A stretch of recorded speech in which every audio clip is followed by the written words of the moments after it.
E uma pesquisa da UFMG mostrou que se o isolamento social for rígido no estado, os impactos da economia serão menores. Isso porque a pandemia pode causar menos mortes e passar mais rápido.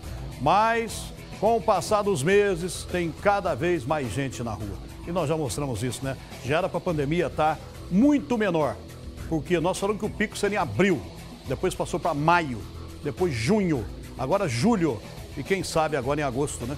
Porque parece que julho não vai passar. Isso tudo porque todo mundo na rua e muita gente sem máscara. Vamos ver.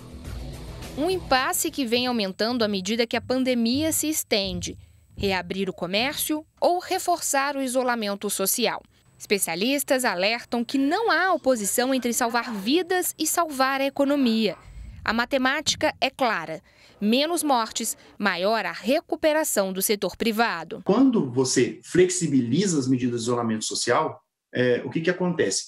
O número de pessoas maior fica exposto ao contágio, o número maior de pessoas é contaminado e também o número de óbitos aumenta. E a consequência disso é que as empresas também produzirão menos e teremos aí uma perda econômica que nós estimamos na casa de cerca de 50 bilhões de reais no período de 4 anos, a mais, se você flexibilizar a economia, em relação a um cenário em que nós mantemos a quarentena. O estudo considerou uma taxa de isolamento de 53%, o índice registrado em abril em Belo Horizonte. O problema é que esse número vem caindo.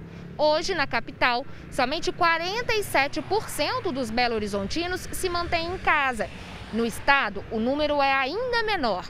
Somente 39% dos mineiros permanecem em isolamento social.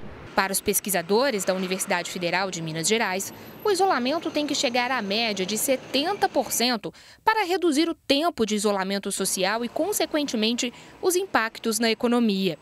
Nesse cenário, o PIB mineiro teria retração de 1% nos próximos 4 anos. Se continuarmos como estamos, a queda pode ser de até 4%.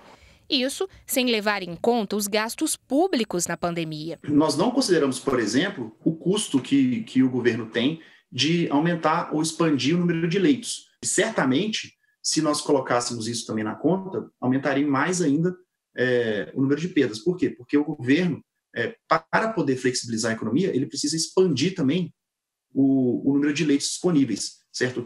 O que significa um número maior de gastos. Uma pesquisa divulgada essa semana pelo Datafolha mostra que o isolamento caiu quase pela metade no Brasil.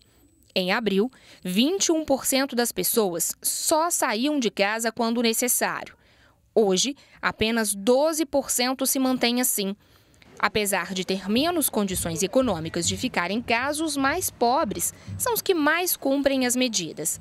Entre os que recebem até 2 salários mínimos, 14% relataram manter o isolamento, enquanto apenas 8% dos que ganham mais de 10 salários têm ficado em casa. A lógica é a seguinte: quanto mais tempo você fica próximo a alguém que tem o Covid, maior a chance de você se infectar. É por isso mesmo que nós ainda pedimos às pessoas para evitarem essas reuniões. É por isso mesmo que ainda não foram flexibilizadas algumas atividades que geralmente demandam mais tempo das pessoas juntas. Então, nenhum contato, se possível, deve ser feito. O distanciamento, nesse momento de crise, é fundamental. No aglomerado da Serra, com 8 vilas e cerca de 70 mil habitantes, a situação preocupa. São casas apertadas, pessoas que vivem muita gente junto, o próprio nome já fala, aglomerado, né? Então nós temos realmente essa dificuldade de manter o isolamento. Antes a gente ouvia falar, a gente sabia que tinha pessoas infectadas, mas nada que chegava diretamente. Agora, né, alguns óbitos, né, inclusive de pessoas queridas aqui na comunidade, pessoas idosas. Aqui é comum encontrar jovens e crianças na rua. O líder comunitário acredita que o fechamento de mais segmentos da economia e o maior apoio governamental também poderiam aumentar o isolamento. Mesmo fechando os comércios, a gente sabe que tem muito trabalhador informal. Aquele trabalhador que chega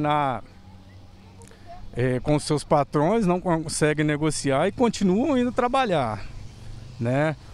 Os autônomos que precisam da renda, alguns que não conseguem nem a renda do governo e precisa sustentar a sua família. Em vez de pedir aos prefeitos e governadores para flexibilizar a economia, eles deveriam pedir nesse momento para aumentarmos o isolamento social durante um período de tempo, porque assim nós vamos sair mais rapidamente disso. E, obviamente, demandar ajuda do governo federal, que é quem pode realmente ajudar tanto com a concessão de crédito e renda básica emergencial para as famílias.